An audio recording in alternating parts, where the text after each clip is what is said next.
Everything's good. Everything's good. I must say greetings, salutations. Your volume is a bit down, Curtis. Your volume is a bit diminished.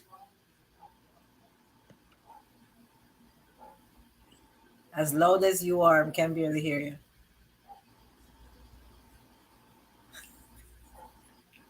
Okay.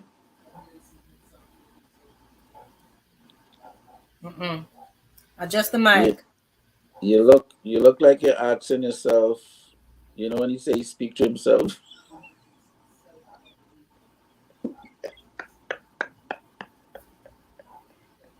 Can't hear you. The mic. Check the mic. Check the mic, please.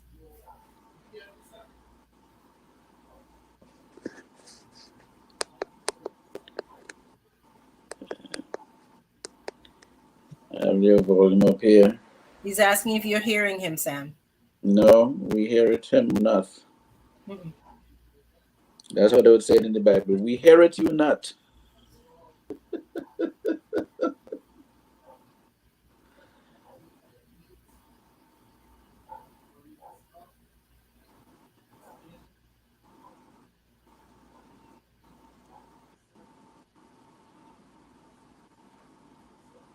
Did water fall into the headphones and they don't know?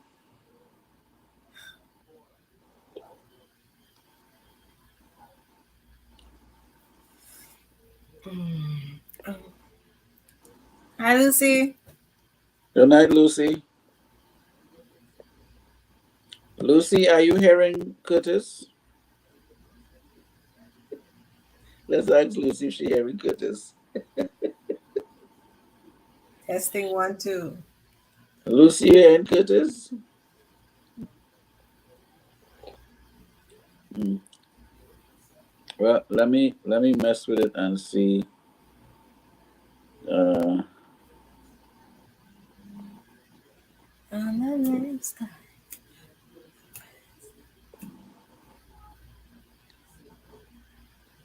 No. Lucy says no. No, you know it's a problem if Lucy can't hear you, right? All right. Oh, problems. Ah, No. No.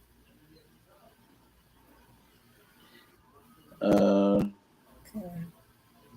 you might have to go live and direct, brethren. Can you hear me now? Yeah. Yeah, you go now. You all hearing me, but the issue is that now I'm not going to hear you all. What? If I don't operate with my headphones, I am not going to hear you all, but you all going to hear me.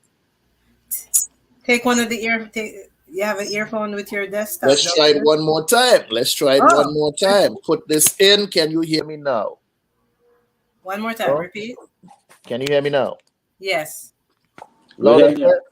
Yes. Is that the beautiful voice that you love and you're accustomed to? No. No, I don't know if it's the beautiful voice that I love and I'm accustomed to, but no way. Hello once again, and welcome to another episode of Caribbean Feedback. I'm your moderator, Curtis B. Henry. Sitting in with us this evening is none other than our esteemed panelist, Miss Karen Forrester from BantuKreations and Mr. Samuel Archer from Muzilog.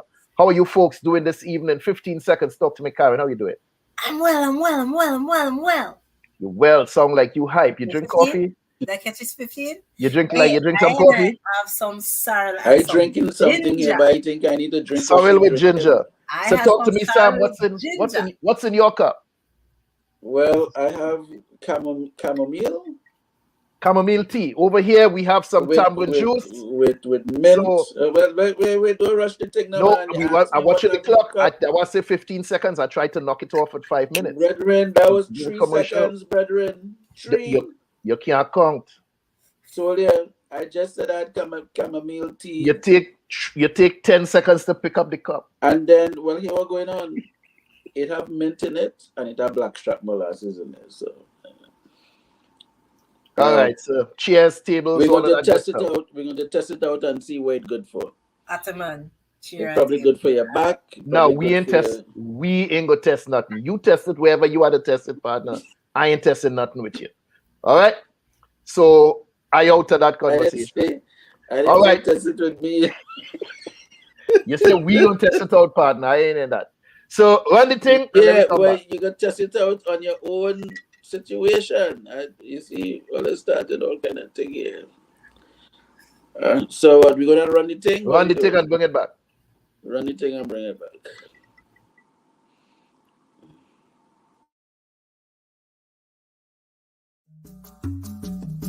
My name is Karen Forrester. I represent Bantu Creations. Bantu Creations offers beautifully made, African-inspired, lightweight, handcrafted, one-of-a-kind earrings in wonderful shapes, shades, sizes, and colors. Please don't be scared of the large sizes. They're extremely lightweight earrings. Bantu Creations can be found on IG and on Facebook as Bantu Creations. That's Bantu Creations with a K.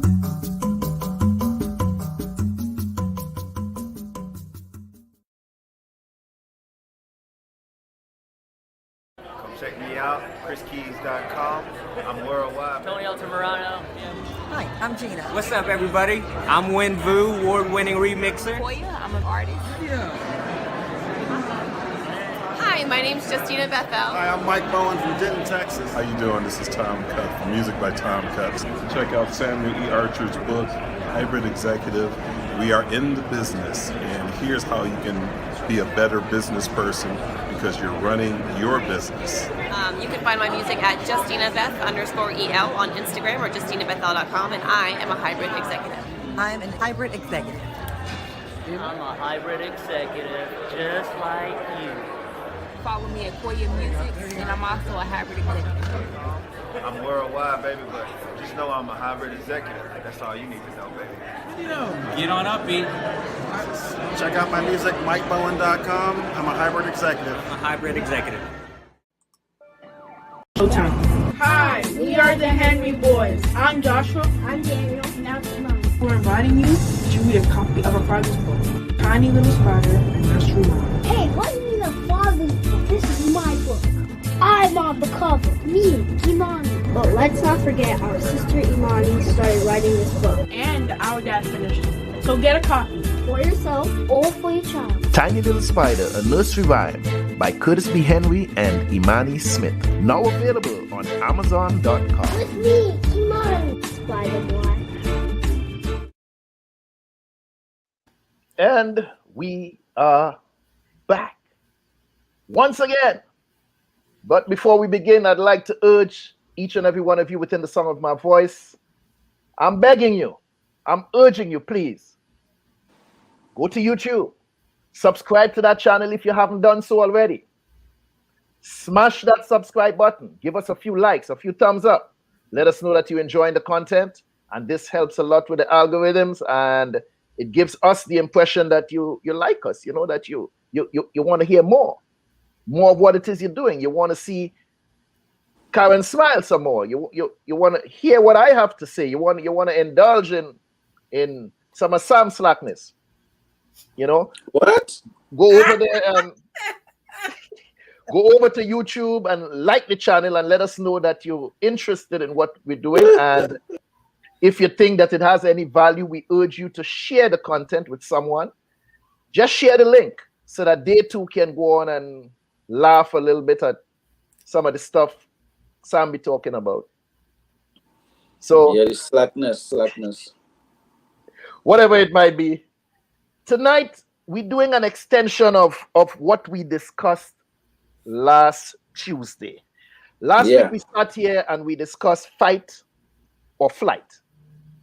Now, when we say fight, we don't mean actually standing up and throwing blow for blow. We mean fighting to hold on to something or someone that you may deem important, or hitting the highway. Say, bye, I'm out of here, I'm fed up, I can't take this no more, I'm done. Or maybe not saying anything at all, just pack up in the middle of the night and digs out. That's how we used to say it, Sam. And just digs out. run if you have to. But sometimes a lot of situations are simply not healthy. And we try to convince ourselves that we should remain in this particular relationship. And when I say relationship, sometimes it's not just a sexual relationship. It might be a relationship with someone you consider a friend who's just draining your energy. It might be a job where you're being looked down upon, where they don't respect you. They don't respect your opinion. They don't respect the fact that you even work there, but you tolerate it because you have bills to pay. And before you know it, we end up becoming less of ourselves, less of who we are, because we are afraid to let go. And sometimes holding on hurts even more when you hold on to a situation that you should have let go of a long time. Sometimes we hold on or chase after individuals that just not right or not meant for us. I remember there was a movie that was entitled She's Just Not That Into You, or he's just not that into you, something or the other, where we hear certain things, we pick up on certain things, and we just nah, and we make excuses, but I'm gonna make her love me. I'm gonna treat her right. I'm gonna call more often. I mean, she always call me. I'm gonna love her more. I'm gonna buy her flowers. I'm gonna support her in whatever it is she wants to do. I'm gonna respect her. I'm gonna give her compliments. I'm gonna confess my feelings. I'm gonna buy her flowers. I'm gonna take her on an expensive vacation. Yeah, that's gonna win her over. I'm gonna buy her flowers. I'm gonna hug her. I'm gonna cook for her. I'm gonna buy her flowers. Shit, I'll even write her love letters. Yeah, that's gonna work. That sound like Santana there, man. I'm gonna laugh at her stupid jokes. I'm gonna cry if I have to. Yeah, I'm gonna buy her flowers. Hey, I'm gonna even cuddle after sex. Yeah, I'm gonna buy her flowers. I mean, how often do we misread people's action or their behavior towards us and thinking that somebody's smile or their gestures towards us is an invitation to make you move? And we just not paying attention that this person is just not that into you. They might just be courteous and smile. But somehow you think that if you do all of these things that I mentioned above and more, that you're going to win that person over. Karen, let me ask you something. You hear me mentioning flowers quite a few times. 4 times. Has flowers ever done it for you? Done it for me? Yeah, where it makes you like somebody. It likes somebody or welcome them with, you just, I try to find, they bring you some flowers and you just, yeah, because you get flowers. Has that ever worked for you? Oh boy, I tried to entrap me. I'm not following another one there, brethren.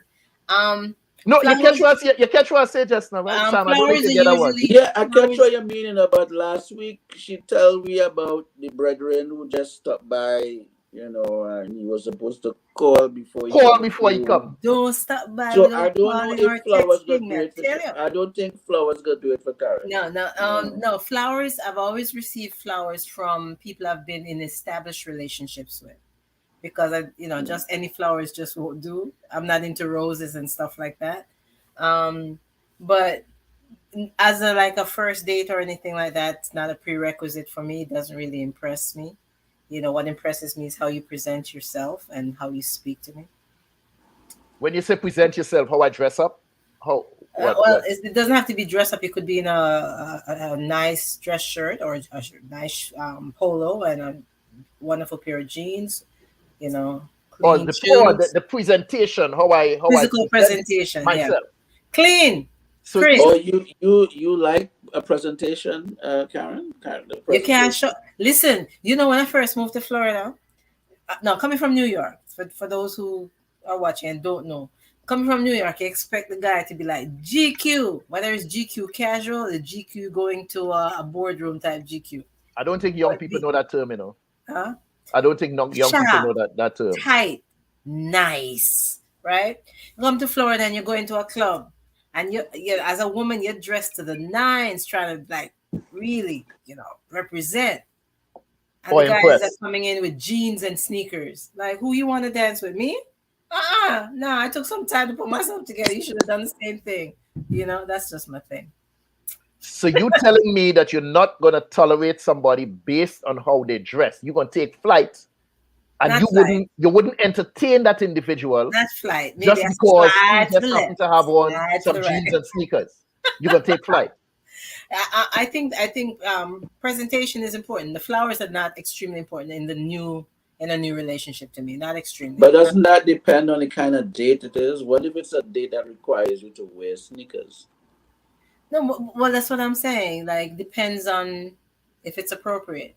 Now, you can have on some really sharp sneakers, a nice pair of jeans, a nice dress shirt, or a nice polo, but it depends on where the hell we're going. If I'm going to a club with you and that's how you show up, be like, buddy, look at me and look at you. We got to match. If you're going sailing for the day or going to a park, yeah, sneakers are fine. Appropriateness. So you see, that's kind of superficial. It is. I didn't say it wasn't. It is. We got to match.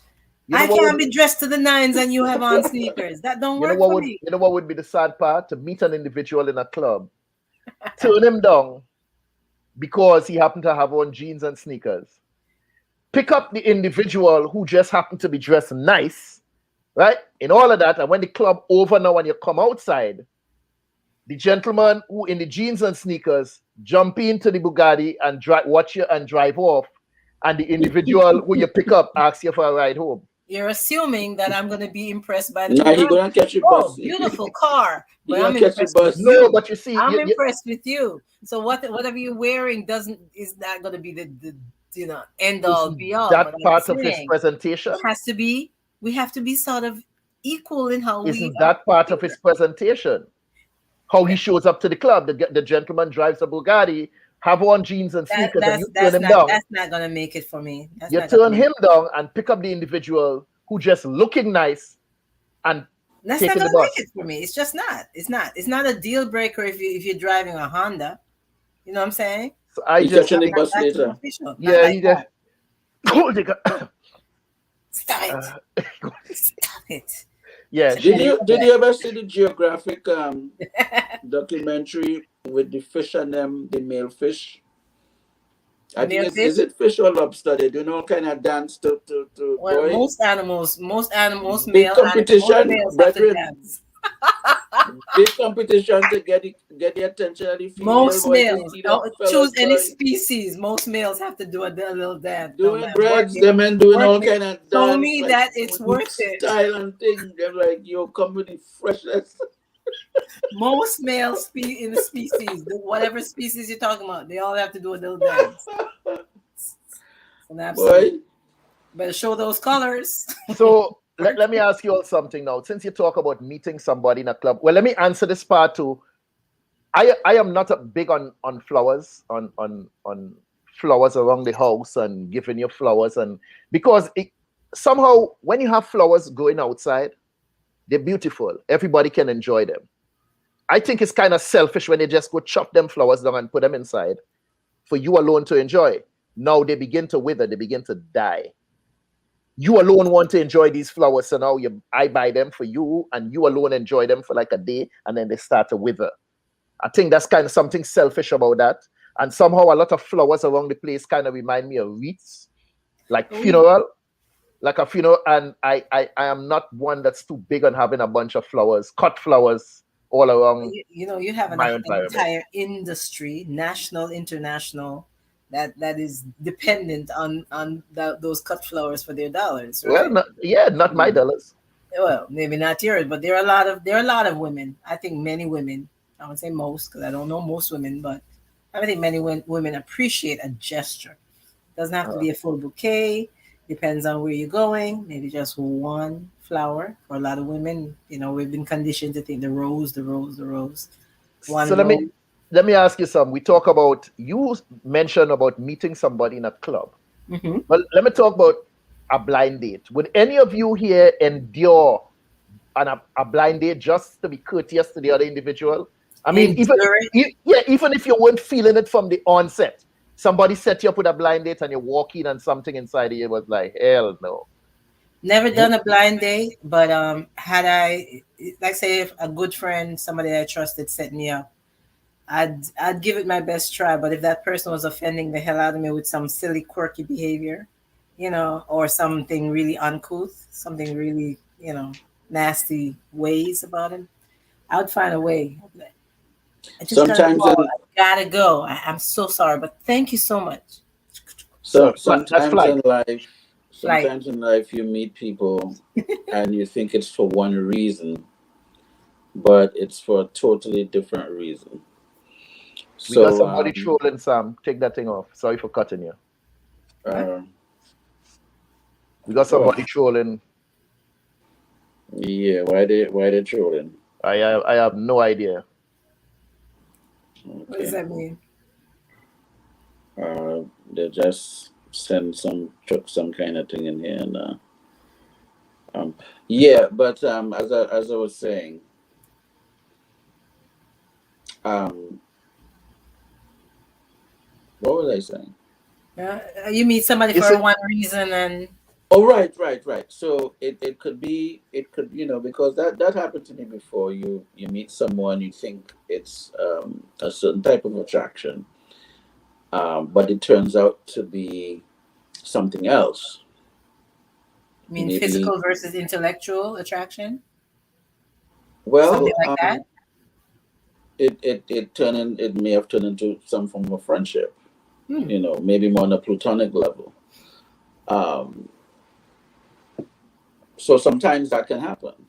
Sure. You're like, it was, or you realize that you're related. Oh, good Lord, no. Nightmare. That's what women's dreams are made of these nightmares, especially from the islands. You're like, who are you people? What part of that? If we're from the same island, weird. Come on, help me out. I can't afford this. I can't afford these kind of mistakes. Yeah, so that happens sometimes. That's a flight. Oh, you're from where? St. Thomas, St. Mary, Sorry, can't do it. So you saying, Sam, just to be courteous, you will tolerate individual on a platonic level. Just what, out of respect for the people who set you all up, or respect for the individual sitting in front of you at the time? Well, just for the whole situation. I mean, not everything, would end up in a wham bam thing, Sure. So at least you want to give it a chance, But he was talking about extremes. If you have somebody with very extreme behavior, that's well, not even behavior. I'm just saying from the onset. People set you up on a date. They're thinking, well, you're gonna like this individual for whatever reasons, and you meet this individual, whether it's on Tinder, whether it's a blind date, or whatever it is, and you walk into that situation. Will you still proceed with that date, mere courtesy, or are you the type of individual cut and dry to say like, this ain't gonna work out? No, I don't like you, or you're not of my standards, and keep it moving. I will do both, but it depends on the situation. So if the courtesy is not returned, or if the courtesy is not mutual, then what's the point sitting there tolerating? Why sit there and tolerate it? So may as well just call it a night. I think a lot of us men are a lot more tolerant and give women a lot more leeway than they give us, because a woman have no reservation to look at you and say no, right? cut right in the middle of your sentence, cut you off. No, and you just have to laugh it off. I guess some of us we go thick skin over time and know how to deal with this, so we keep pursuing and turn down and pursuing and turn down until somebody say yes somewhere along the line. I am not one like that. I have very thin skin. My feelings get hurt easily. Really? Yeah. My feelings get hurt quite easily. That's why I don't I don't hunt outside. I that's don't interesting in the to club. hear. I don't hunt in the club. I don't holler on the street. You know, see a woman. Hey, excuse me. Very seldom do I know. It had to be something on a deeper level that I feel, or something I see in that individual, or some kind of premonition. But to just walk because somebody look good and start talking them or call for their attention, I don't do that. I have thin skin. Okay. I'm one of those like we had a saying home, when the fox can't get the grapes, he said sour. That's me. Excuse me, could I speak? No, I don't talk to people like you, but you're ugly anyway. No, if you try to hurt me, I'm gonna say something back to you to make you not feel so good, because you didn't have to go there. So I would throw something back at you. So let me tell you something. This is something I've done or said. Stand up and you just happen to be looking at somebody, and they turn on and give you that stink face. What are you looking at? I say, I was asking myself the same question. What the hell am I looking at? That is my comeback for something like that. No, don't. Because like, not a damn thing. Not a damn thing. I'm looking and I'm trying to figure it out. What the hell am I looking at? Yeah, don't. Women have a coolness about them as to how they dismiss women. I need you to be a little narrow your view a little bit.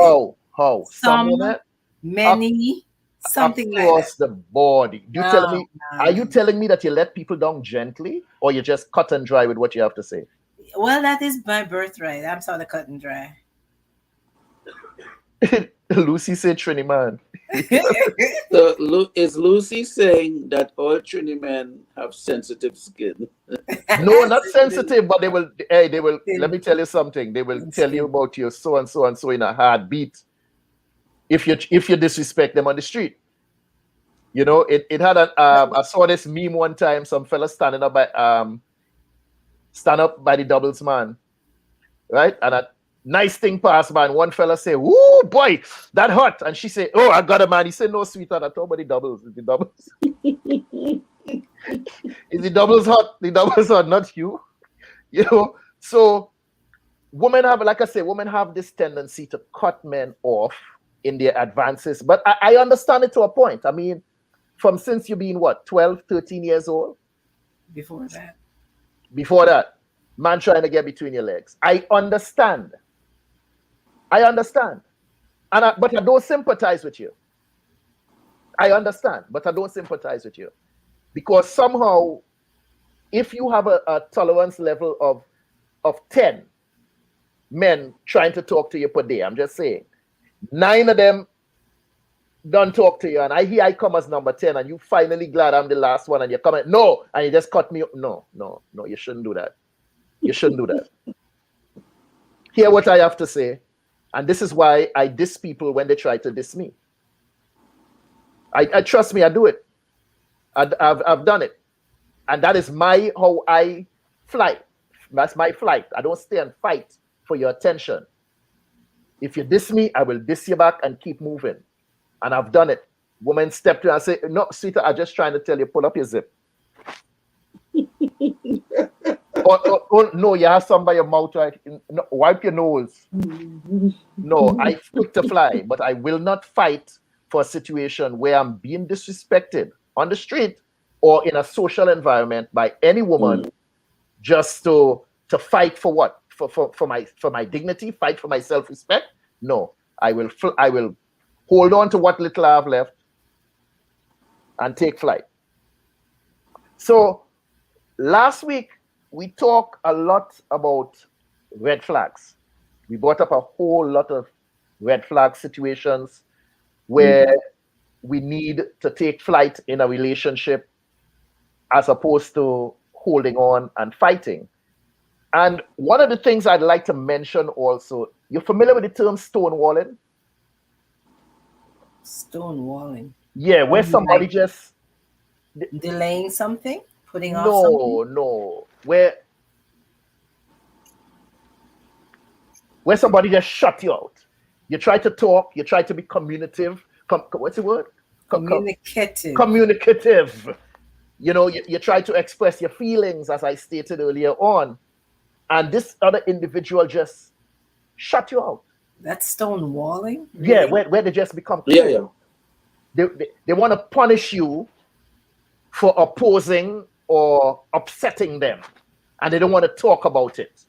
You know, sometimes, or another individual want to match the coldness of somebody else. So you have two individuals who just being cold towards each other, mirroring exactly what the other person doing to you. Are you talking about strangers on the street or established No, relationships? in a relationship. Oh, okay. Yeah, red flags in a relationship. Somebody who just shut you out, stonewalling. Is that something that you do or something that you tolerate at all? Neither. Honestly, I don't think so.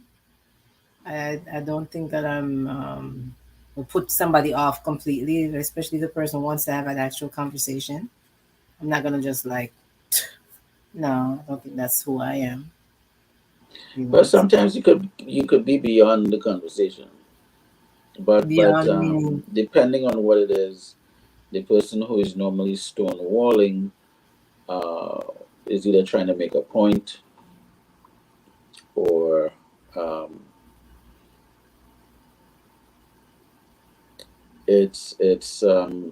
guess in the workplace is somewhat like a payback. You know, if it's in a work environment, if it's in a relationship, of an intimate relationship, it's not. It's about a point, but it will end at a certain. You know, it's something that will be for like a short period of time.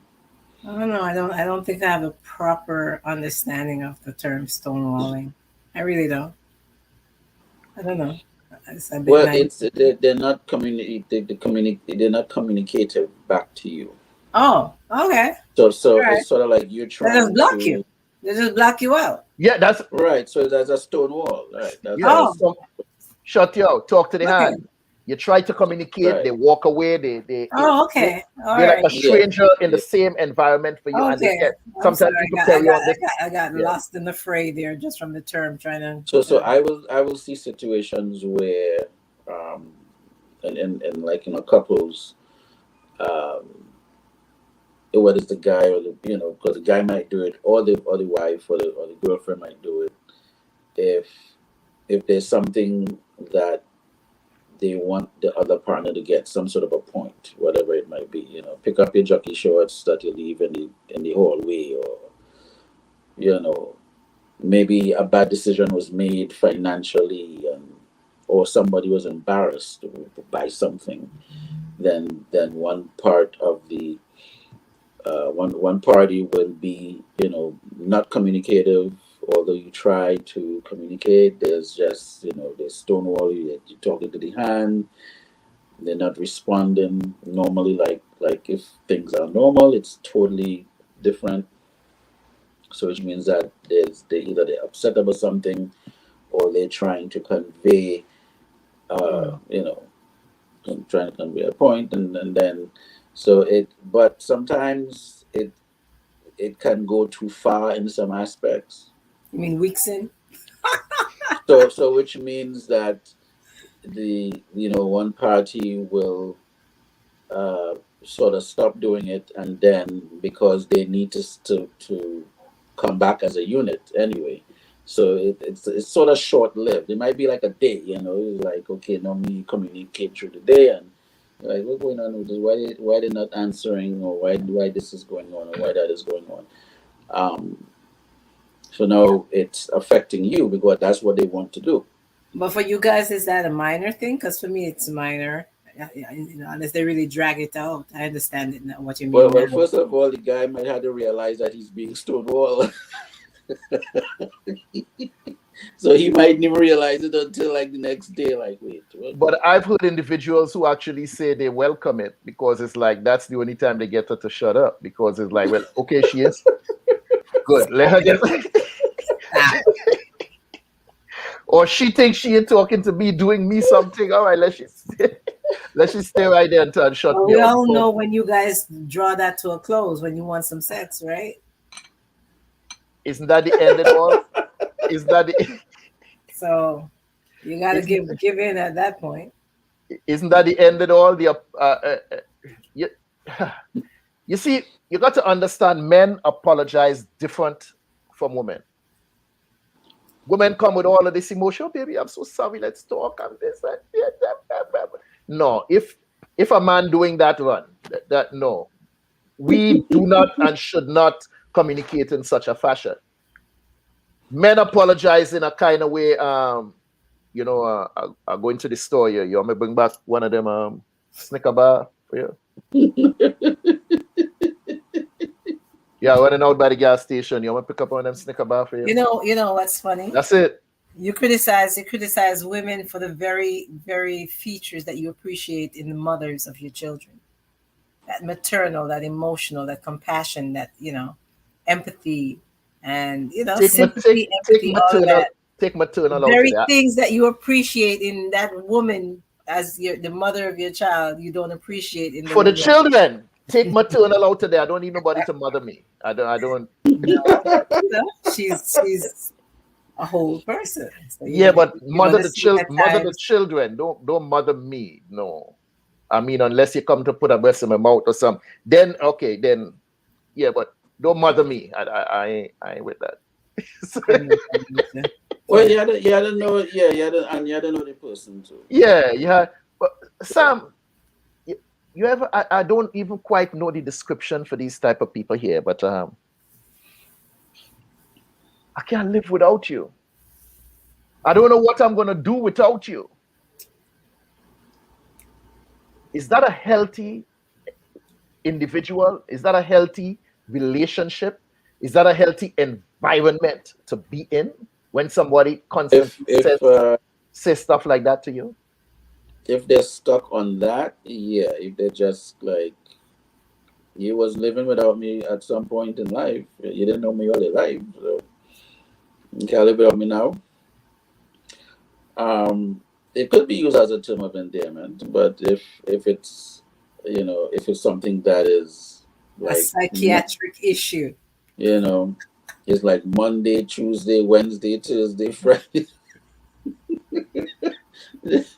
That might be Groundhog Day or something. You might want to rectify that or and vice versa. I mean, just try to imagine doing the same thing every day. So I'm just saying, if that's what they're hammering home, like every moment you get to talk, that's the point, that they can't live without you, then you might need to pay attention to that. But there are other behaviors that come with that statement if that person is getting a little bit unbalanced. Other behaviors come with that. Checking your phone and maybe following you. No.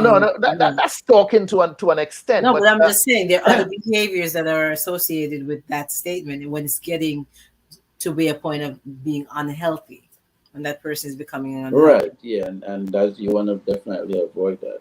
Because we talk about dependent people, we talk about codependency, even though I believe in codependency on one level, talking from a financial perspective, but codependency as in someone who thinks that they need to be in a relationship all the time.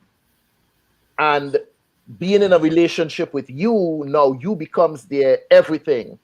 And somehow they start to put that weight on you. Like, if you leave me, it will fall up. My life will fall apart. I can't live without you. So you now have this burden as if you are responsible for their well-being, to the point that this person may commit suicide if I leave them. And they put that weight on people's shoulders and try to make you think that you're their everything, and I won't survive in this world without you. I think it's a heavy burden to place on someone, and it's not something that I am willing to undertake from anyone. And that is a situation where I will take flight. That's not an individual I'm willing to fix or attempt to fix. Yeah, that could be a tough fix. So as we talk about that, Karen, let's talk about therapy and Therapy. therapy. What? I'm repeating what you said. Therapy and mental health. Okay. I know a lot of individuals, self-included, who won't be caught dead laying on a couch, sobbing and discussing their innermost feelings with a therapist.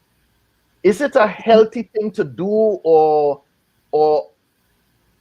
therapy has become sort of like the thing to do? Is it hype? Is it just hype? Some people can't get beyond themselves or can't like fight their way out of a simple box, emotionally. Those people do need some assistance from a professional, but I think most people, healthy minded, if you have one or two good friends, you should be able to sit down on the telephone or in person and work things out. A real friend is going to tell you, hey, you're doing some dumb shit. Correct this. Do this, this, and this. Work that out. Get some help here if you need to. But if you're at a point where you don't have those solid friendships and you feel like you're coming undone, so to speak, reach out to a professional. Of course. And the stigma that something is, you are abnormal. That's some old stuff. That's some old way of thinking. Most people benefit from a couple of weeks of therapy after going through a physical, sexual trauma, or war type situations. They benefit from therapy, or years of abuse, and they finally found their way out of the situation, but they're having a hard time sort of collecting themselves and trying to get their lives back in gear. A therapist would be wonderful in that situation. Sam? Yeah, they have their purpose. You can't look at someone and see if they have a mental issue. I mean, I usually look at their head and look at their feet, though. Right. Well, that's what I mean. Look, it's not like you see it. So you need to have the people that check the head. Is the hair tight? Because style right? So you have to talk. Someone has to talk and understand what's going on in the mind of the person. Look at the feet. So shoes match. The socks match. It's a serious thing. I mismatched for a little while, but it was a style. It wasn't. No, it's more than just mismatch. It would be like socks that really, started to shred. The shoes have holes, and this is somebody who's actively functioning in a work environment, but it's coming undone bit by bit. So becoming more disheveled in physical appearance, or maybe not showering and stuff like that. But you could always look at the head and look at the feet. You okay? No. Again, there'll be some people that you wouldn't really catch them actually going to find a shrink. That's just not their thing. It's not. Especially people from the Caribbean islands who feel that there is something wrong with seeking help. Yeah. Well, So let me ask you something. If you met an individual and all they can talk about is therapy, and they talk to their therapist, and I meet with my therapist tomorrow, and when my therapist told me this, and my therapist this, and my therapist that, and I'm in therapy for this, and and they just seem so consumed that everything is about therapy and therapy, almost like without this they will become unhinged. Is that a safe situation to get into, or a healthy situation, individual that you should engage? They need to stabilize themselves before they enter into a relationship with you or anybody else. No, I would not enter into a situation like that. I really wouldn't. And when people talk to you, you've got to listen. You really do. They're trying to tell you, hey, I don't have my shit together. So I'm trying to get it. I'm trying to get it together, but not quite there yet. Okay, we can talk on the phone. Well, I won't be seeing you. Oh, hell no. You won't know where I live. No, not a hell. So, okay, we all here have been in a relationship or two that didn't work out. Or 10 or 20 or 30. Let's talk about somebody, your mate, that significant other, pushing you away or in some cases chasing you. Is it a foregone conclusion that this person just not that into you, they don't want you no more? Or is it worth the effort to try and save this situation, to save this?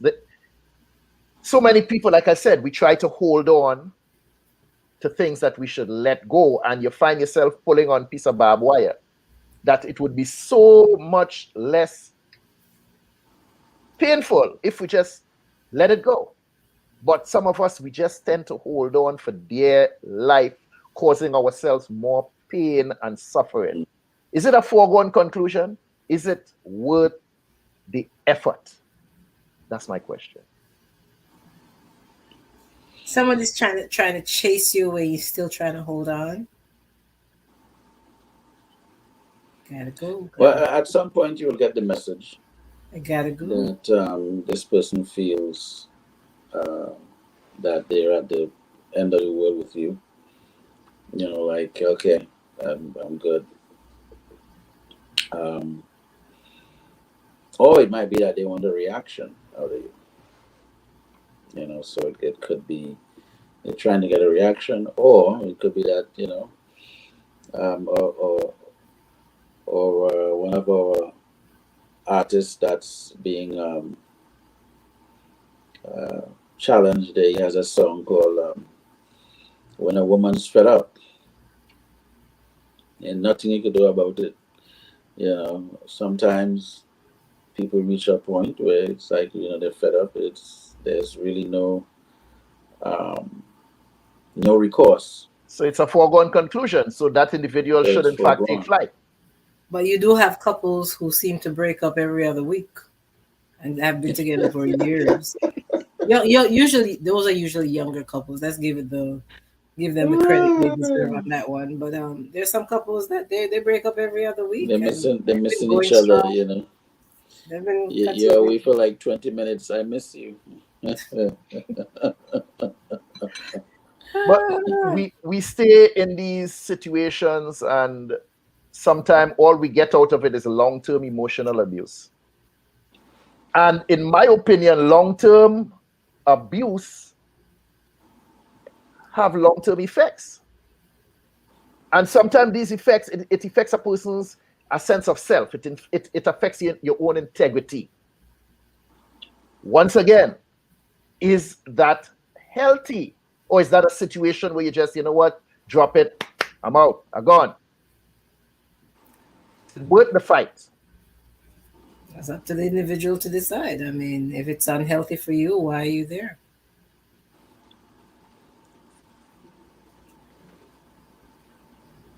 Yeah, some people could see. Get out of there. What do you want? Where it would go, you know, you've been around the block so many times, you can predict, you know, what this is gonna be going this way. And you just say, all right, well, across the street, right? Yeah, say that again. You can see them from across the street, be like, yeah, do not come over here, don't even think about it. Yeah. Stay right there. I'm good. You good? Did you guys ever see the movie King of Thieves? Yeah. I believe I did. No, that's a Michael Caine. Is Michael the English guy? Anyway, go ahead. Tell me about it. Maybe I'm thinking of something else. No, the one who plays he played Batman's. Yes, Michael Caine. Yeah, but it's a bunch of older guys, and when you look at the film, the storyline, I'm not giving it away, but the moral of it was he saw certain things in play, and then he said, "I'm out," because he knew, based on what he saw that was happening, that it was going to be a disaster. And so said, so done. He left the robbery, and everything that was supposed to happen happened. And sometimes you have the gift of intuition, and you like, always well, have the gift of intuition. You choose not to use it. Yeah, and you just say, I need to get out of here. or let me just move a different direction with Hi, this. welcome. Welcome to King Josh. That's one of your people. Who is it? Somebody's saying good evening. That is King Josh. King Josh, okay. Whoever King Josh is, welcome. Thank you so much for joining us. All right. Yeah. So yeah, if they're exercising the gift of intuition, you could It's tell when me. you choose to ignore what you know innately inside, you can assess somebody and be like, no. So for There are certain example, Curtis, situations where you know right away. But so Curtis, for example, when he was telling Karen, well, she, probably 10, 12 people trying to talk to she per day. Never I mean, at some point, as she heard the first sentence, she's already dismissive. But one of the best things about getting older is that you just don't have time for the crap. I can't speak for men, but I think I can speak for a lot of women that I've spoken to. You don't have time for it. The person could physically look very attractive, even have decent conversational skills, but once you ask a few key questions, you're like, no, or because of their behavior across the room, across the street, don't even think of coming over here. I'm good. You be good. Bless. Well, good. For real. Well, good. Yeah, you can see them from across the street now. You have an idea how they're gonna approach. Like I say, I think you already seasoned. You have plenty experience turning men down from since you're 12. So it's something extremely easy for you to do, and somehow skills through the years. That's all I'm saying. And somehow you all expect us men to behave the same way when we get advances, right? That's what you all expect. Because you guys are not thinking with this. You understand? You're not thinking up here. Okay, so, all right. That's part of the problem. All right, let's just admit that. Let's just own that. All right. Let me own that on behalf of men. Okay? Let me own that. So if it is already established that we don't think with this head, why do you act surprised when we don't? I don't act surprised. Come on. About whom are you speaking? Come on. You all want to act surprised when we don't think with this head. Stay over there. I am fine. People don't like rejection. People don't like rejection. So it really, if a woman is confident in herself, she knows she look good, everything on point, and then she come to this guy, and the guy is like, nah, I'm good. That blows her mind. Like, what the hell he think he is? Yeah, a lot of chicks, a lot of women, if they're physically very, what is considered very attractive on this hemisphere, oh my God, how dare you, turn me down type vibe. It's like, how many hours it took for me to do my hair? Never been that female. How many hours it took for me to get into this dress? How many hours? That is the crap. That is the crap I don't like, because then they say, "Oh no, I'm not doing this for men. I'm doing this for me." Yeah, you're doing it to get attention. That's half a woman out there doing it for attention. And when you get the attention, you want to act all thing and then don't want to talk. You don't want to respond when a man gives you a compliment. You want to act as you the best thing God put on the face of the earth. No, you treat me well, I will diss you. I tell you, I will send it back. I'm very good at tennis. You throw that. Good evening, Sherelle. Good evening. Thank you so much for joining us.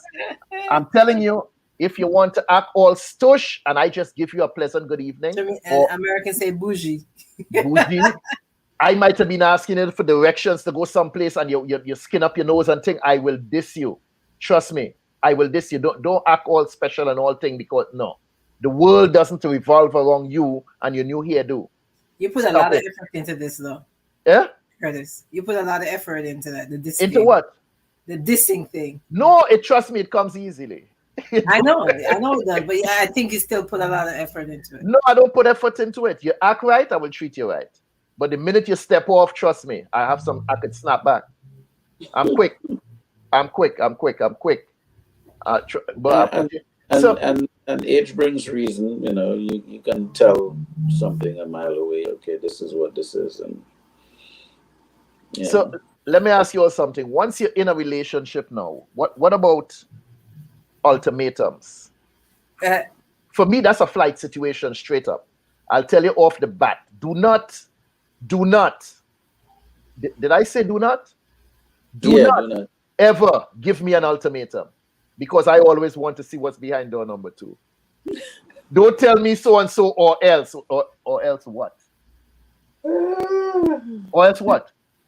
No, bring it on.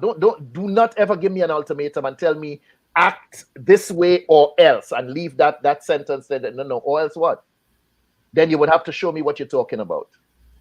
I don't know if that's necessarily true across the board. Depends on how much time you invested, and depends on the type of relationship. I don't think if you're in a marriage, you get an ultimatum and you're just gonna like, no, I'm out.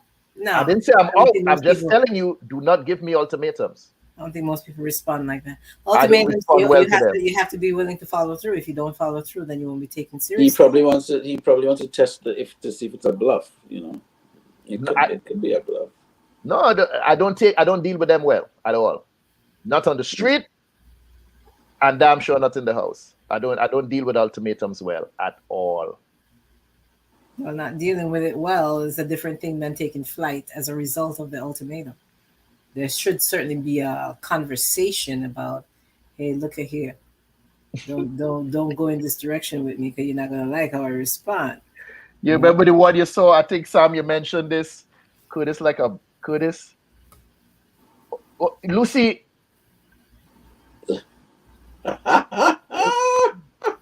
Lucy. Punctuation is very important. You're telling me I like a bad woman, or I am like a bad woman?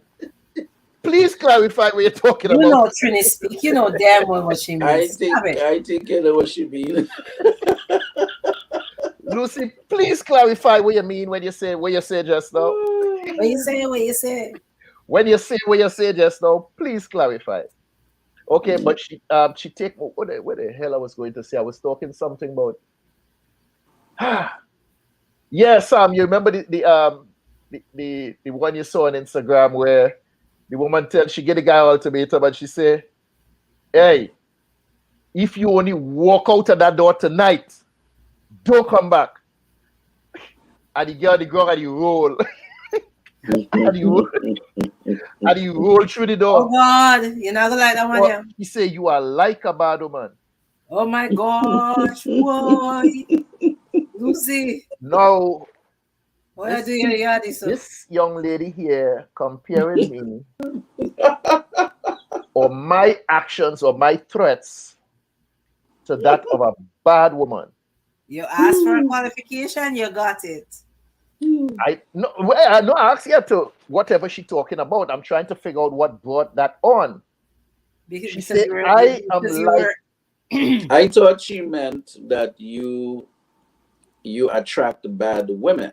This is why I asked for clarification. I need to know what she's talking about. No, you got the clarification. But now she said, "I am like a bad woman."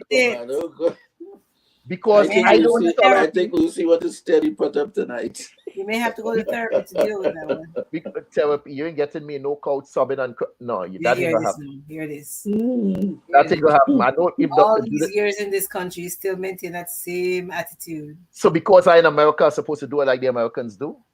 No, I didn't say all of that. I say you should be more open to certain. I'm supposed to be there. Dr. Judith, Lucy tell me I like a bad woman. I just don't know what to do. Yeah, you may have to let it all out. That ain't one of the ways I learn it out. So you can feel so much better about so much better. No, that is not one of the ways. You ain't catching me in no couch, subbing, talking about something. No, that ain't gonna happen. So, yeah. But Sam, like I say, the fella where she tell him don't walk out the door. If he walk through the door, don't come back. So he get on the ground and he roll, or you do a backflip and he go up. That is not the same thing, right? I didn't walk out. So which means You that could roll come, out. you roll out. You could come When back you in. come back, the locks are changed. Your clothes are in garbage bags outside the door, and a Yeah, lot of women somebody go sing off about on that technical loophole that you men find. somebody sing about that a few years ago. Why you pack all my clothes in a garbage bag? And that song still hitting in the party nowadays. Why you pack all my clothes in a garbage bag? Now this brings me to another point. Now none of us here are drinkers, but over the course of my life, I've known a lot of men who they forced into the habit. It's either they forced into it or they forced themselves into the habit of hitting the bar or hitting the bottle as opposed to confronting your significant other for whatever the disposition of this individual is, whatever the look of this individual might be, whatever it is that may be turning that individual off. But they turn to the bottle, they turn to an escape as opposed to confronting the demon that they live with. Hitting the bar. You think that people start drinking because of a partner? Yeah. People started drinking for their own personal reasons, not being able to deal with their life. Isn't that part of their life? A partner in particular. Isn't that part of their life? Yeah, but not because of that one person. You say yeah, but you say yeah. No, you don't start drinking because of one person. Hey, let me tell you something. A lot of people say, boy, life is short, boy. Life is short. Let me tell you something. Life could be long if you're with the wrong person. Having to come home every day. Every day you work hard, you go out there, you're doing your best, and then when you hit the door or when you hit the entrance to the track to come home, you say, oh gosh, boy, you walk back so and you go take 2 drinks because you know what it is you're going to confront when it is you walk in that door. We need to invite some alcoholics on the program for one episode and talk about what led them to drink in the first place. And I promise it won't be a girl or a woman or whatever. Won't be that won't be their reason. The reason will be like, abuse, emotional, physical, sexual, whatever, certain major stuff. Not a partner that you can get rid of. That's not why they started drinking. That's not how they developed a drinking. You see how easy you say that you could get rid of. Sometimes they can't. They can. If you have to kill the person or whatever, but you can. What? I know, I'm not promoting violence on this YouTube channel. So, you see, put a disclaimer out there before they. You see, she talking about fighting, but that's a different kind of fight. She into violence, right? She into violence, which I will not advocate, but that is what she's stating. Fight, as opposed to somebody hitting the bottle. But like I said, I've known individuals who hit the bottle instead of going home and facing the demons. There's more behind it than that. That's what I'm saying. It's not the person. It's the situations they're dealing with. Maybe they're not making the bills and have to deal with the same types of arguments as a result of that, or something like that. They're not really cutting it financially, or they're not cutting it sexually, or something like that. Something more profound than just that human being that they're dealing with. That's my opinion. Sticking to that. As she talked about that abusive situation, I remember a guy I know in Brooklyn. He had a girl, and I take it based on what he told me that he used to beat the girl. He's Jamaican guy, So every time she act out a character, drape her up and couple how he slap and put her in a place. In his opinion, this was their relationship. He didn't think that she had any great issue with it. Really? But little did he know, she did. She encouraged him to move from New York to Georgia. And when I say Georgia, we're not talking downtown Atlanta, Savannah. We're talking back of the woods, Georgia. Country. Yeah. And let me tell you something. This guy, no, trust me. Hey, let me tell you something. This here was a bad man. You hear what I tell you? This was one bad boy on the street. Because I actually see this individual box up one boy at the corner of Church Avenue one morning, Saturday morning. You know how busy that intersection, Church and Flatbush, busy intersection, and have a boy outside on the doorstep of the church and women money, box him down. No fear for police or anybody around. Just manners up this man on the street. And I take it that this is the same behavior he displayed at home with this particular girl. So like I said, she baited him into moving to Georgia. I don't know why he chose to tell me about the situation when he came back to New York. But she knew exactly who he was, and she knew exactly what she was doing. The thing was, when he got to Georgia, Georgia didn't make a difference into how she behaved, and it didn't make a difference into how he treated her. So when my boy got into his thing and put her in a place, she had 3 brothers. Now, these brothers didn't know that he's supposed to be a bad man. These brothers weren't familiar with Jamaicans per se. They weren't familiar with the Jamaican lingo. They didn't know they're supposed to be act a certain way when he behave a certain way. And they beat his ass. I'm telling you, these 3 brothers get together and they put a beating on my boy. I tell you, he left everything and ran back to Brooklyn, leaving all his possessions back in Georgia. And this brother confessed this thing to me. He said, yo, boy, that man, them never know, say me a bad man, you know, and them, boy, they beat me. He could have been buried in the backwoods. He's fortunate. Exactly. So that was a situation where my girl decided to take flight. But she took him on the flight. Right? She took him on the flight, knowing well and good that is either he act accordingly now in her environment or go back where you come from. You see, that's what she went through a lot of effort there. I'm gonna move with Duppy.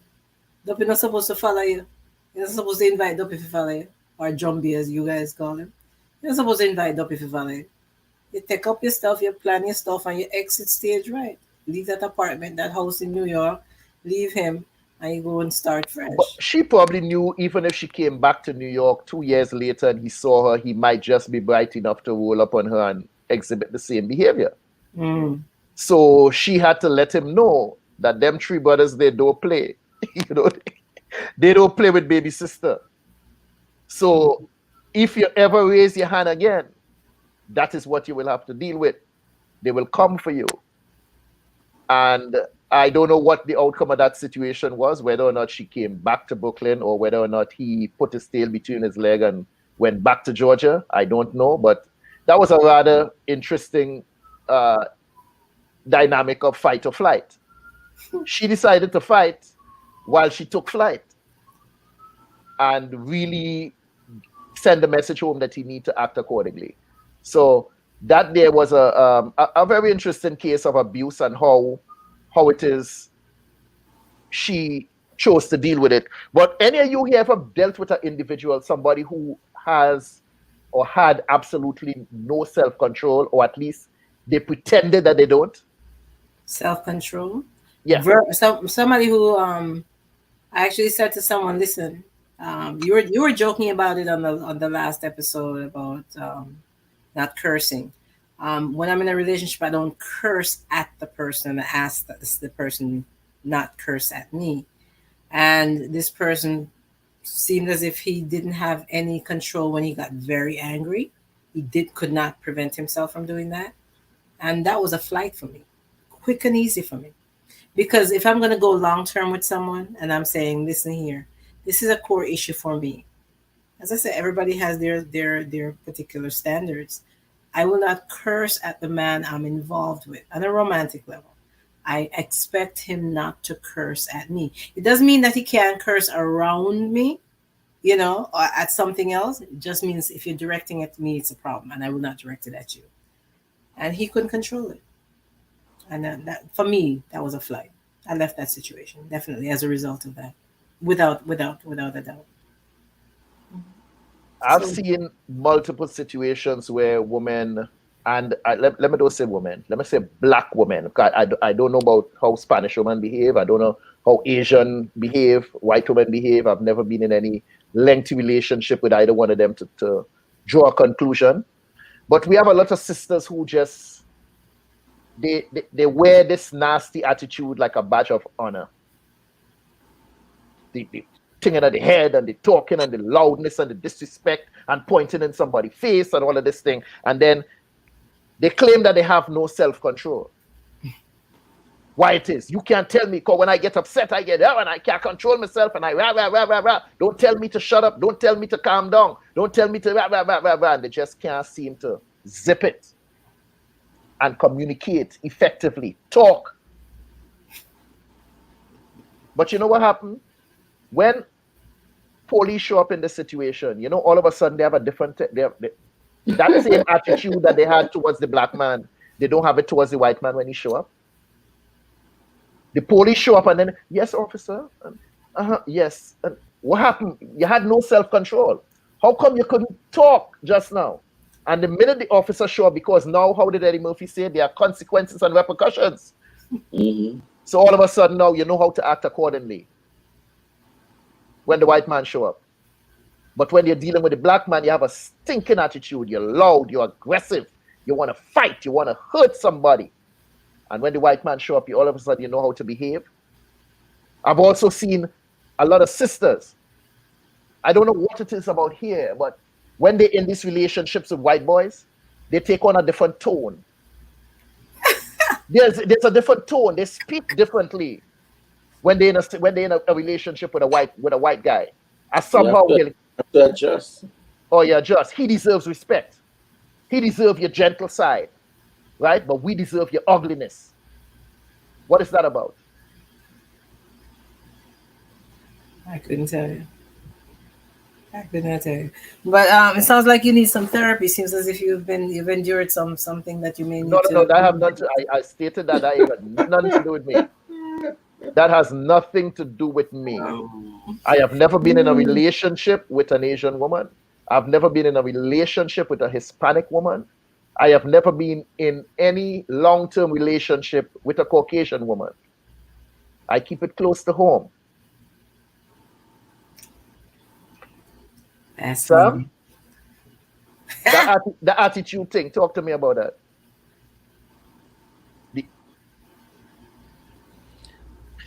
How many of that have you dealt with? What's that about?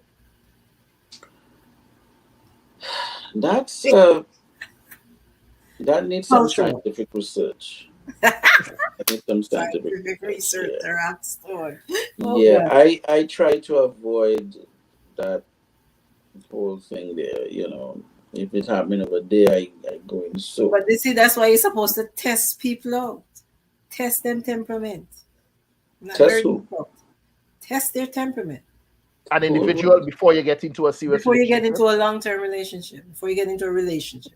Well, no, you're telling me we should push buttons. I don't even think we're going to get to the relationship part. We're not even getting to the relationship part. Once I see that it's part of your ammo.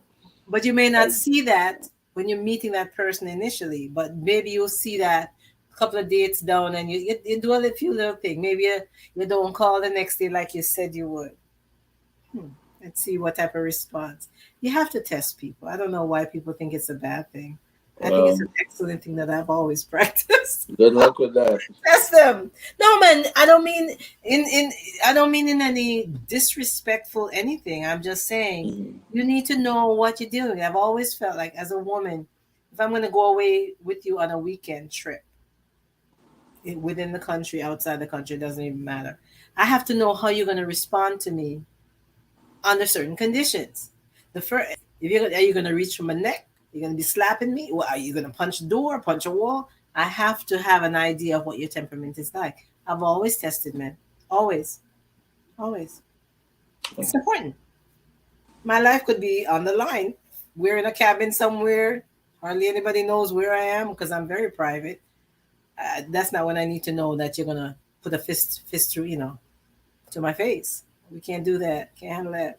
You see, most people tend to think that abuse is all about control. But I don't believe I'm that to inclined be to agree with I that. don't believe that to be entirely true, Karen, based on what you're telling me now. Control? Yeah. Test? You think Abuse. test? I don't think abuse is all about control, based on what you're telling I me think right for the now. most part it is. Somebody's trying to control your behavior. But isn't that what you just telling me you're willing to do? You trying to abuse me to get a certain reaction out I of me? want to see what type of response I'll get. Or so, will you be verbally or if my hand go on your neck?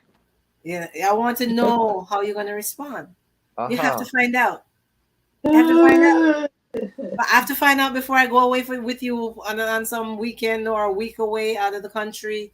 Nobody knows where I am. I don't have anybody to reach out to. I have to know. I have to know how you're going to behave. Yes. But you also need to understand that hurt people, right?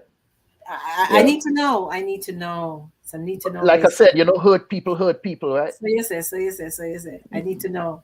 So ask yourself in that dynamic, are you the hurt person who's hurting me by trying to figure out whether or not I'll hurt you? No, I'm the private investigator in my own life. So I got to know how you're going to respond to me if I don't call you like I said I would. If I say I'm outside with a girlfriend and you don't see me come back, if I don't show up on the date on time, I need to know how you're going to respond. Are you going to be verbally abusive? Are you going to put a fist in the wall, a fist in the door? I need to have an idea of how you're going to behave under different circumstances. So are you aware that the damage you might be doing to a mate by just damage by just doing things, trying to find a response, and then if the person don't react accordingly, you push again because you're looking for something, and then when you find it, you say, there it is, but you ask for it. Brother, me not go blind in no relationship, Me need to know. But why raise up the ants nest, and then when you get back, I need to raise the ants nest, receive the ants, I go bite me up and kill me in just one fell swoop. What you mean? Sure. That is just wrong. That is just wrong. Like I said, hurt people, and you have to realize that sometimes it has to do with your hurt and you hurting that other person in the process just to find out whether or not they're gonna hurt you. I've seen and read of situations, oh, he was such a nice man.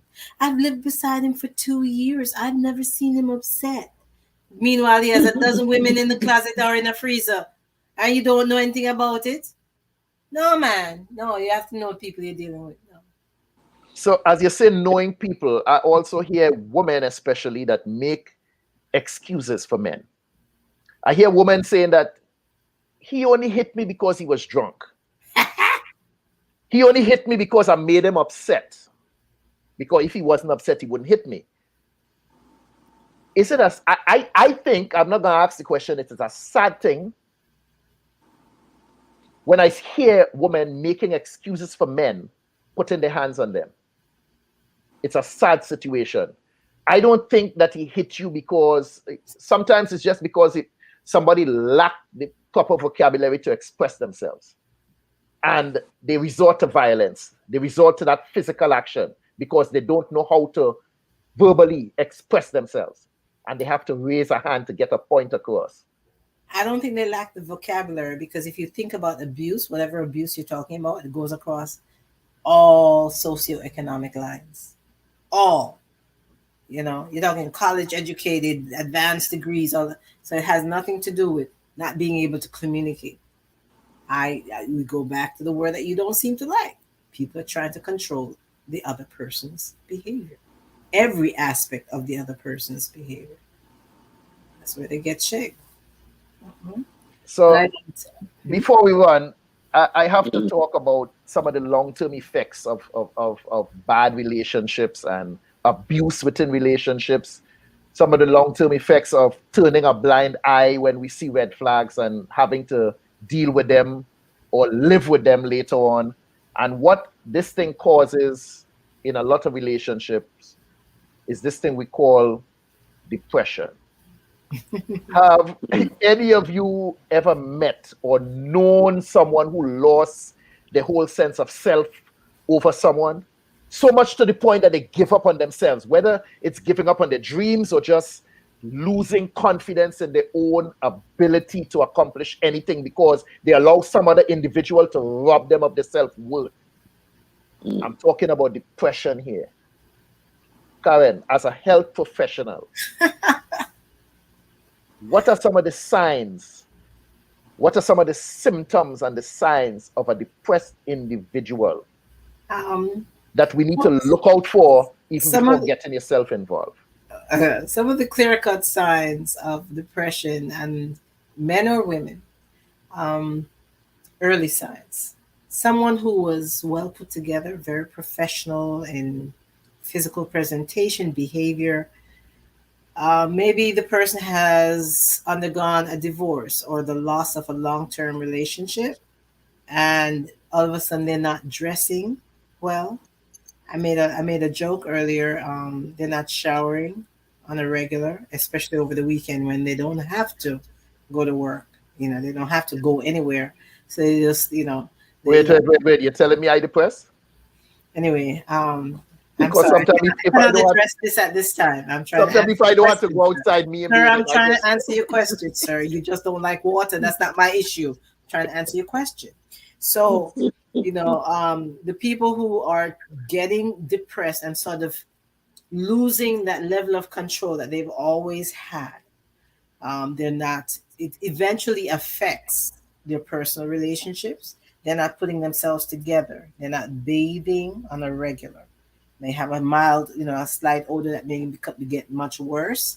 They're not dressing and coordinating their colors. And I was joking, you could tell mental illness. It sounds like I'm joking.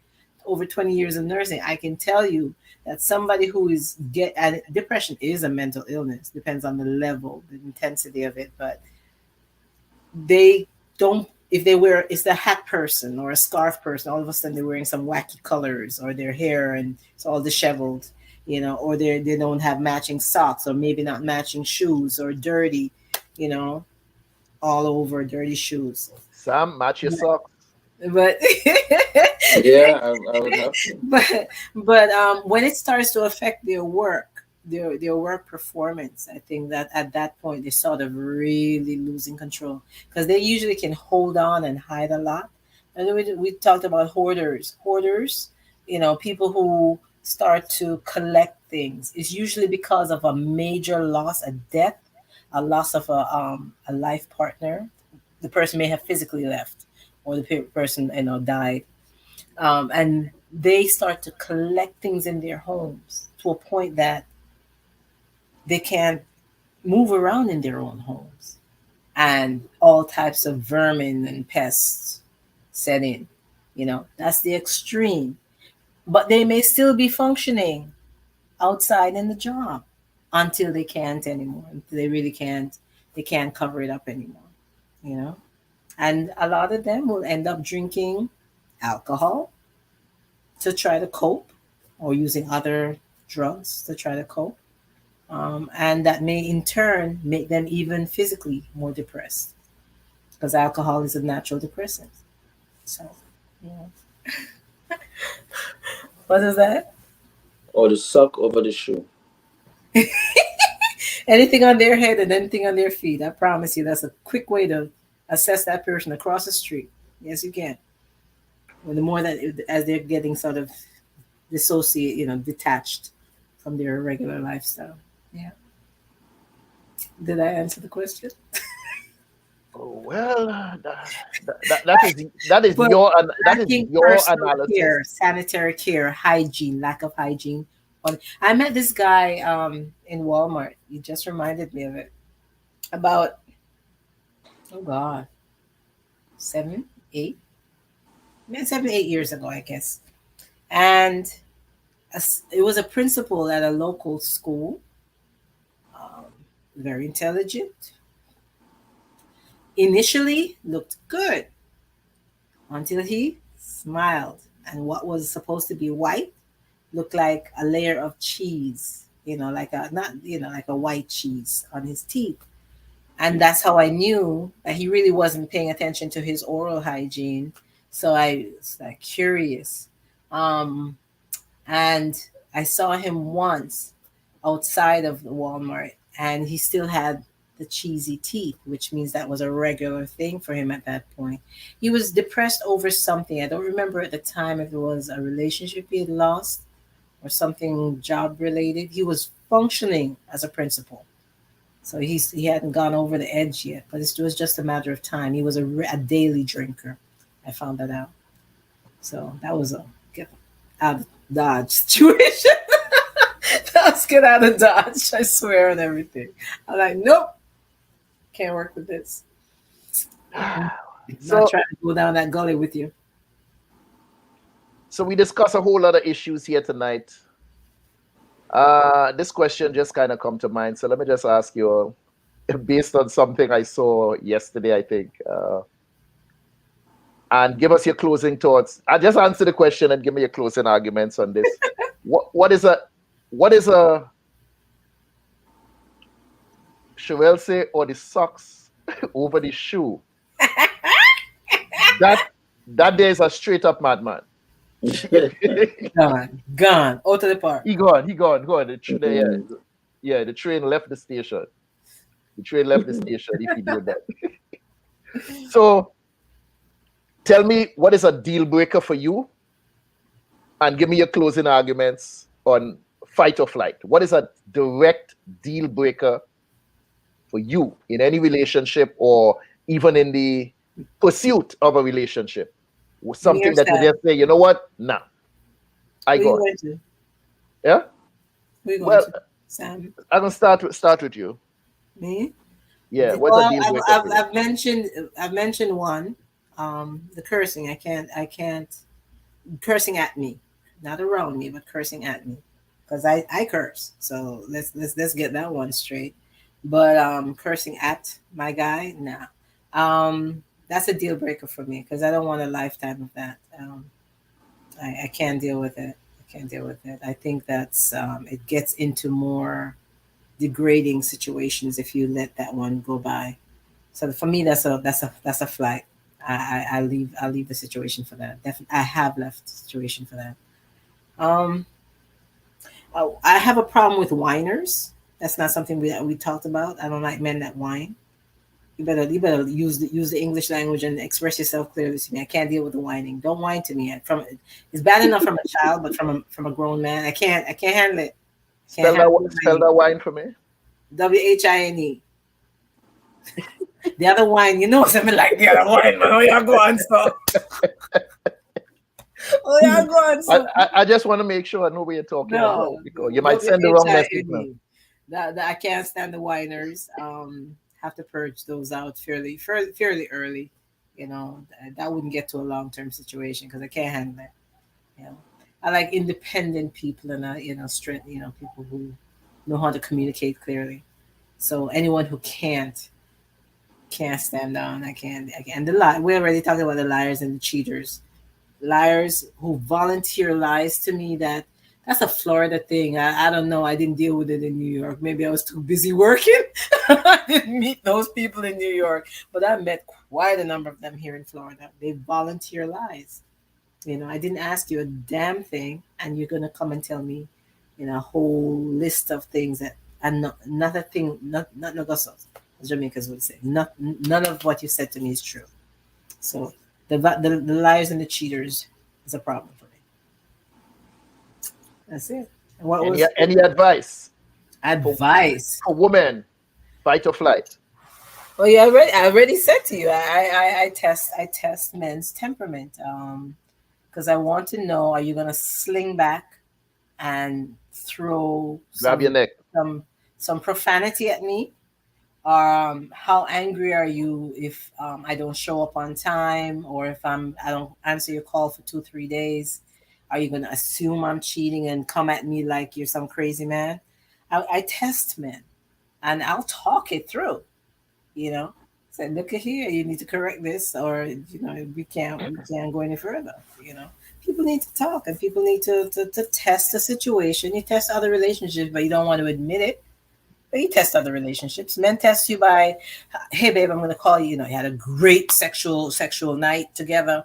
I'm going to call you first thing in the morning. She's looking at the clock. She don't realize it. If she's really into you, she's looking at the clock. 12 o'clock hit. He said he's gonna call me in the morning. It's now afternoon. What's up? What's up? You know, if a day or two goes by, she starts to feel as if it was just a sexual thing for you, and you couldn't have any serious feelings for her. Test people.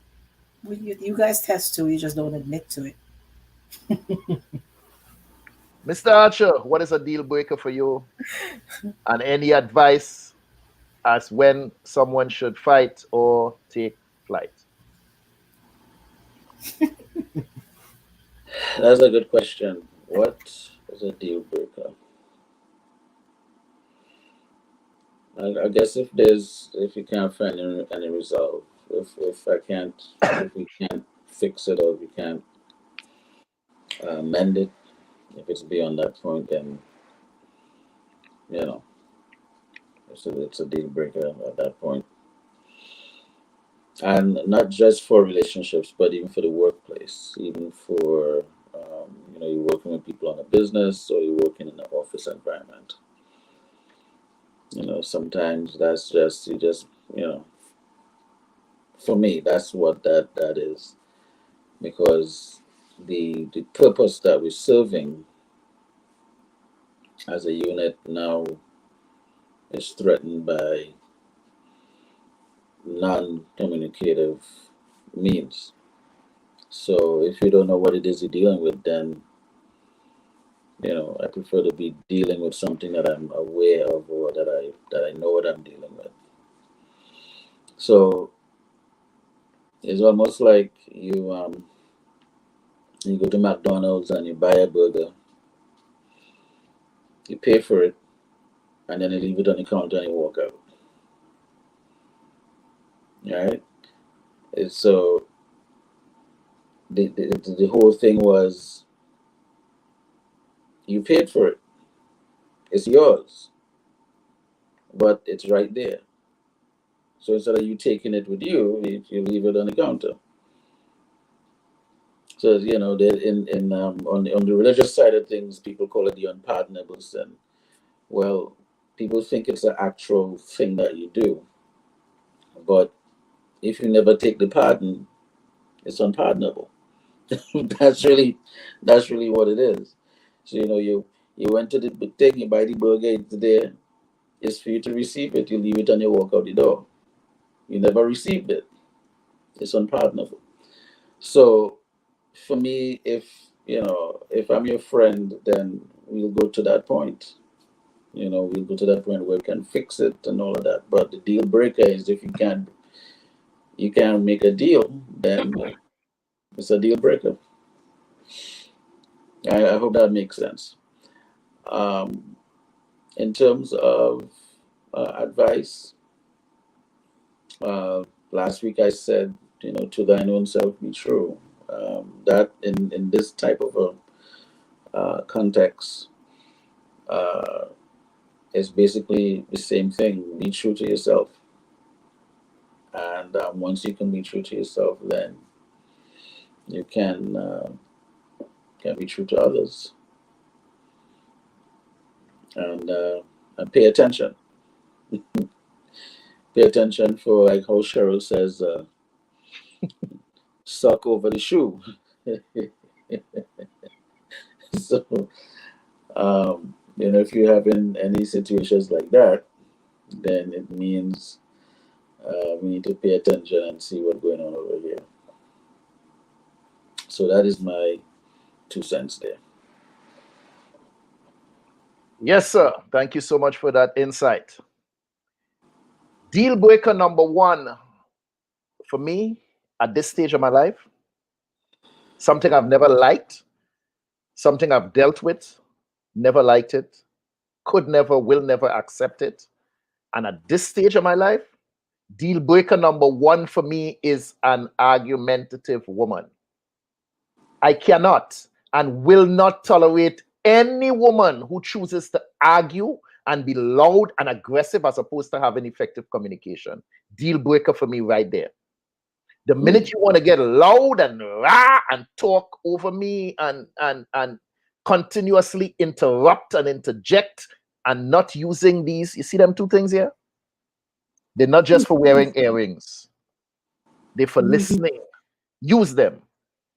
The minute you demonstrate to me that you're not willing to use these and you want to be loud and aggressive, that's it for me right there. I don't care how good you look. I don't care what else you're bringing to the table. That right there for me will be hell. And I refuse to live in hell, despite all the other trimmings that the table may come with. No. I don't care how good you look. I don't care what kind of job you have, how much you 90 grand, 100 and something grand you're pulling down a year, what you can do for me. No, you gotta go. Or you will never be. Nah. And as far as fight or flight, I need for you, and when I say you, I'm not speaking to any, not gender specific. I need for you as an individual to begin erasing doubt from your mind. Begin erasing doubt from your life. You are capable of achieving so much more. You have the ability to accomplish anything you set your mind to. There was a gentleman by the name of Napoleon Hill who said it best. Whatever the mind could conceive and believe, it can achieve. For the ones who read the Bible, it says, keep on asking and you will receive what you ask for. Somewhere in Matthew 7, it says something to that effect. Keep on asking and you will receive what you ask for.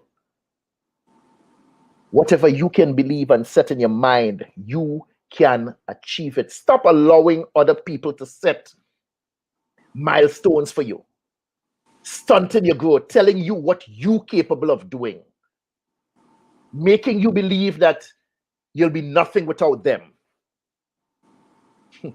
You see, I mentioned it before, and even though I strongly agree that in today's society, it is imperative that we live codependent lives.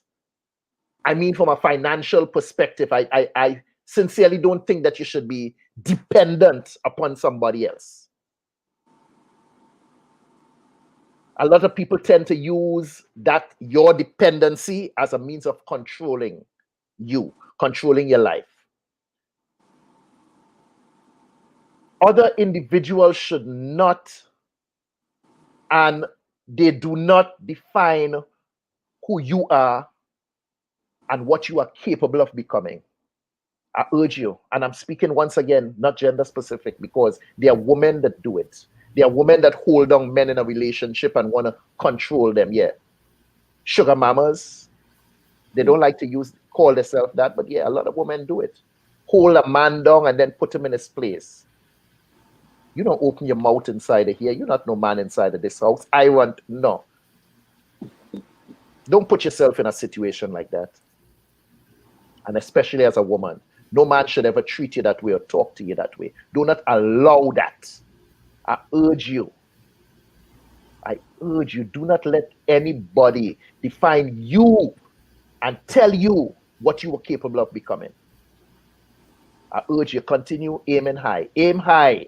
The only person you're in competition with in this life should be yourself. Every day, try to become a better person than you were the day before. And if someone who you involve with, make sure that they're adding value to your life. And if they don't see if they don't see your worth, then it's time to take flight. Run. Peace and blessings. Bless. Hi, I'm Dr. Judith Barnes. I'm an author, a playwright, poet. I'm also a broadcaster by training, and I recently found out about 2 years ago that I can paint paintings, which means I paint sceneries, I paint landscape, I paint animals. I have just discovered, and so that I can do this. And so along with all the other gifts and talents that I've been blessed with, I have paintings, and they are on view and for sale on Etsy and also on Facebook. And if you desire to order any painting or order one of my books, because I'm also an author, please give me a call at 470-5... Hello there and welcome. My name is Curtis Henry. Over the past few weeks, as we were putting the final pieces together to get this show on the road, some people asked, why do you need to showcase Caribbean people? Why Caribbean Chat? And I say, why not?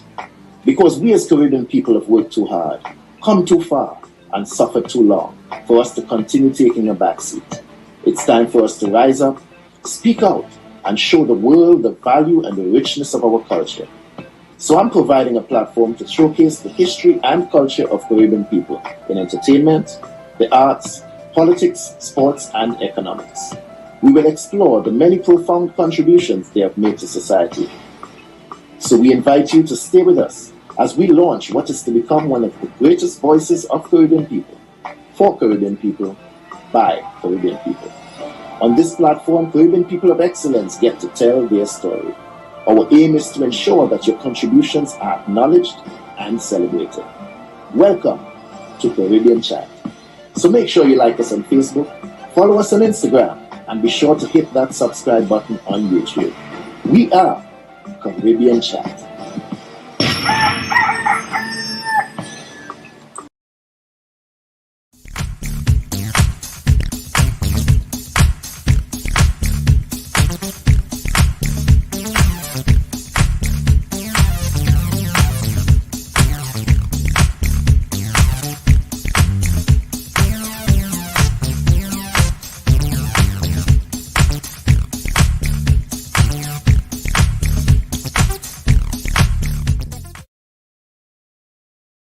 Showtime. Hi, we are the Henry Boys. I'm Joshua. I'm Daniel. Now it's Mom. We're inviting you to read a copy of our father's book, Tiny Little Spider and Nursery Rhyme. Hey, what do you mean a father's book? This is my book. I'm on the cover. Me, Imani. But let's not forget our sister Imani started writing this book. And our dad finished it. So get a copy. For yourself or for your child. Tiny Little Spider, a nursery rhyme by Curtis B. Henry and Imani Smith. Now available on Amazon.com. With me, Imani. Spider Boy.